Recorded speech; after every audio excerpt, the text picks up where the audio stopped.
নমস্কার বন্ধুরা, তোমরা কেমন আছো? নিশ্চয়ই ভালো আছো। আমি আজকে দারুণ একটা ব্লগ নিয়ে তোমাদের কাছে চলে এসেছি। যদি ভালো লাগে চ্যানেলটি কিন্তু অবশ্যই সাবস্ক্রাইব করো।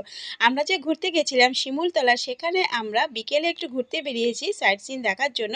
মানে সাইট সিন মানে যেই হোটেল রাজবাড়িতে ছিলাম আমরা জমিদার বাড়িতে, তার আশেপাশে একটু ঘুরে দেখার জন্য বিকেল বিকেল বেরিয়ে গেছি। শিমুল ফুল ছিল, পলাশ ফুল ছিল প্রচুর পরিমাণে। আমরা পলাশ ফুল তোলার জন্য একটু বেশি বেরিয়েছি, কারণ আমাদের এখানে খুব একটা এই ধরনের গাছ দেখা যায় না। তাই আমরা সবাই মিলে বেরিয়ে পড়েছি। আর এদিকে দেখতেই পাচ্ছ পুরো একটা ডাল ভেঙে নিয়েছি আমরা পলাশ ফুলের। সেই পলাশ ফুল দিয়ে সবাই একটু ফটোশ্যুট করে নিলাম। তারপর ফটোশ্যুটের পরে চলে আসলাম আমরা যে জমিদার বাড়িতে আমরা উঠেছি, সেই জমিদার বাড়িতে। এখানে একটা পার্ক ছিল সুন্দর, আহিল সকাল বিকেল দোল খায় পার্কে। আর এই যে দেখতেই পাচ্ছ তোমরা বন্ধুরা, যে পলাশ ফুল আমরা তুলেছি, সেই পলাশ ফুল দিয়ে সবাই মিলে মালা গাঁথতে বসে পড়েছি।